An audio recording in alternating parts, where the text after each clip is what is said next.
Shalom jemaat sekalian, kita kembali bertemu dalam acara Kompas Iman. Kita kembali akan membicarakan tema-tema yang menarik ya. Dia akan dipandu oleh saya Felix Jeprang dengan rekan saya Tony Wijaya dan juga pembicara kita Bapak Henry. Nah, kali ini kita akan membahas suatu topik yang menarik. Ini bukan drakor baru, bukan juga boyband baru, tapi ini adalah aliran yang ada di Korea Selatan, yaitu gereja Shincheonji. Nah, kita bisa langsung dengan pertanyaan-pertanyaan menariknya. Silakan Tony. Nah, Pak, apa gereja Shincheonji itu dan bagaimana sih alirannya, Pak? Ya, jadi gereja Shincheonji ini sebenarnya juga bukan sebuah aliran yang baru sekali ya. Gereja ini sudah berdiri di tahun 1984 di Korea. Dan pendirinya adalah Lee Man-hee. Jadi mirip nama seorang artis dulu, Lee Min-ho ya, tapi ini Lee Man-hee. Nah, Pendeta Lee Man-hee ini mengambil konsep gerejanya, Shincheonji itu artinya langit dan bumi yang baru. Jadi dia menyebut gerejanya itu gereja langit dan bumi yang baru kalau dalam bahasa Indonesia ya. Secara umum gereja ini kalau kita melihat ajarannya, ya mereka masih mengajarkan tentang Alkitab, tentang Nabi, tentang Yesus secara umum ya. Tetapi kalau mereka ada kelas-kelas yang lebih mendalam, itu akhirnya kesesatannya adalah mengajarkan bahwa Yesus saja tidak cukup untuk menjadi juru selamat. Perlu ada yang lain. Siapa? Yaitu pendirinya, Lee Man-hee. Jadi seperti ada nabi yang selanjutnya di luar daripada Tuhan Yesus yang bisa menyempurnakan keselamatan tersebut. Jadi harus percaya kepada Lee Man-hee. Nah, disitulah inti kesesatan dari gereja Shincheonji ini. Bahwa Yesus saja tidak cukup, perlu ada nabi kedua yaitu pendirinya Shincheonji tersebut.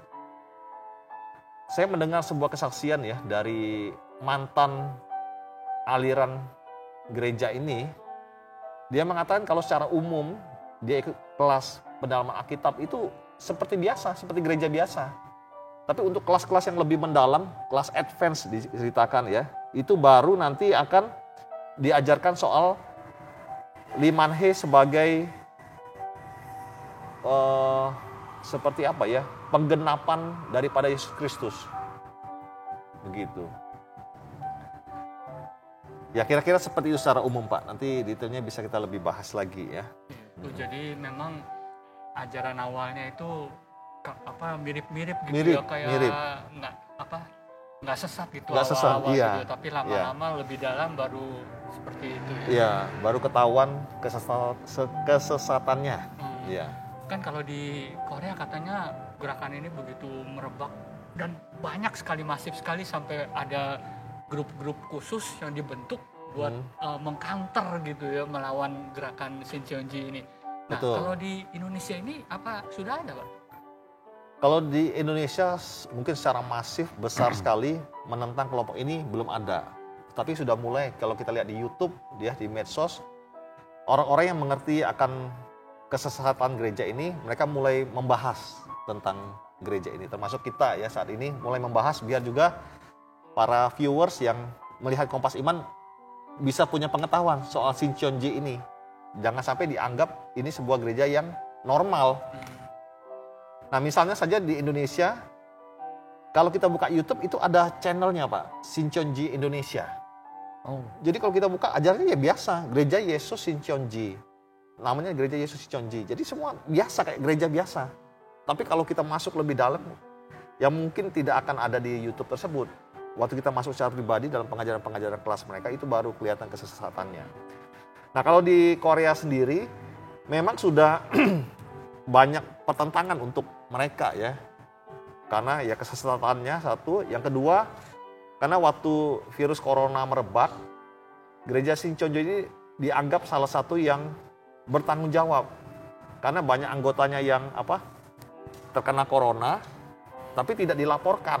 Jadi disuruh diem-diem dan mereka hidup seperti biasa, akhirnya menulari banyak orang. Sehingga katanya saya baca di sebuah berita itu dari semua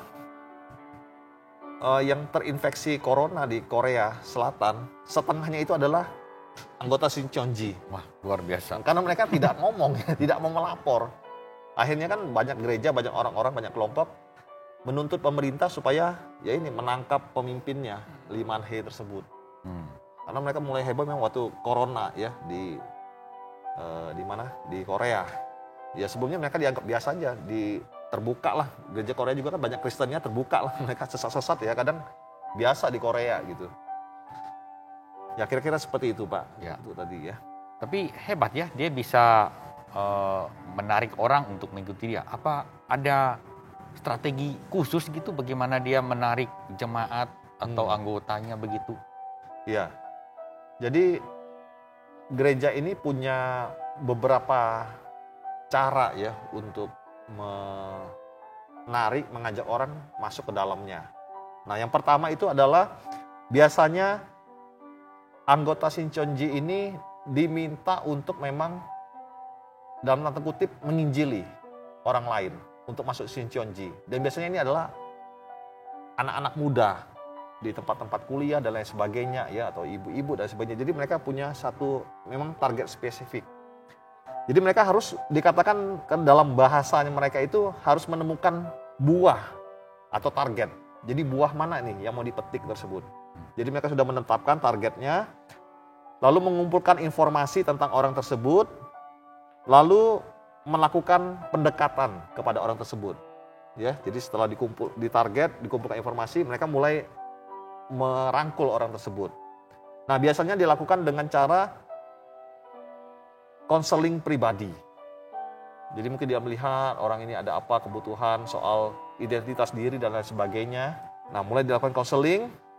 Setelah konseling atau berteman bisa dekat gitu ya, mulailah masuk ke dalam hal-hal yang bersifat spiritual konseling.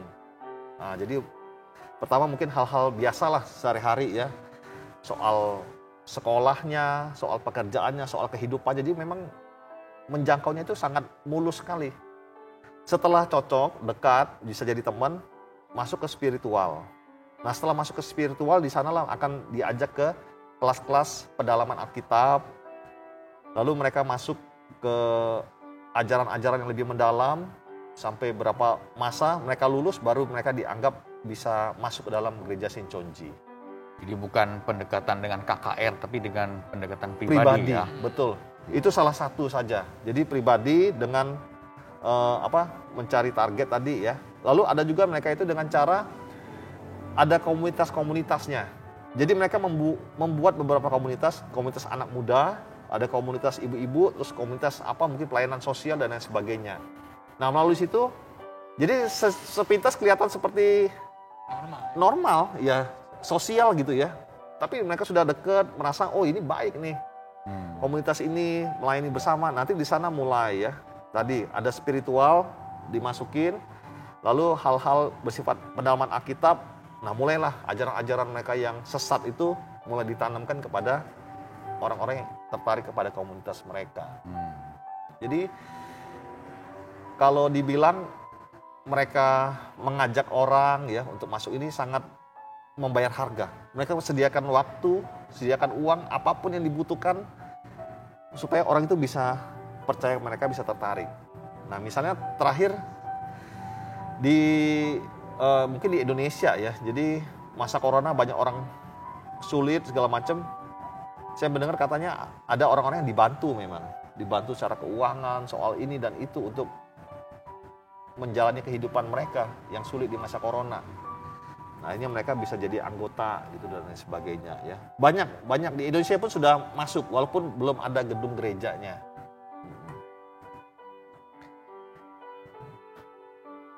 Jadi yang penting orang cinta dulu, kemudian diubah doktrinnya ya. Iya, betul. Ya, ini topik yang sangat menarik dan mungkin menjadi satu pengetahuan buat kita semua untuk tidak terjebak dalam ajaran-ajaran yang sesat. Demikian topik kita hari ini. Jangan lupa like dan subscribe untuk konten-konten menarik yang lainnya. Terima kasih. Annyeonghaseyo.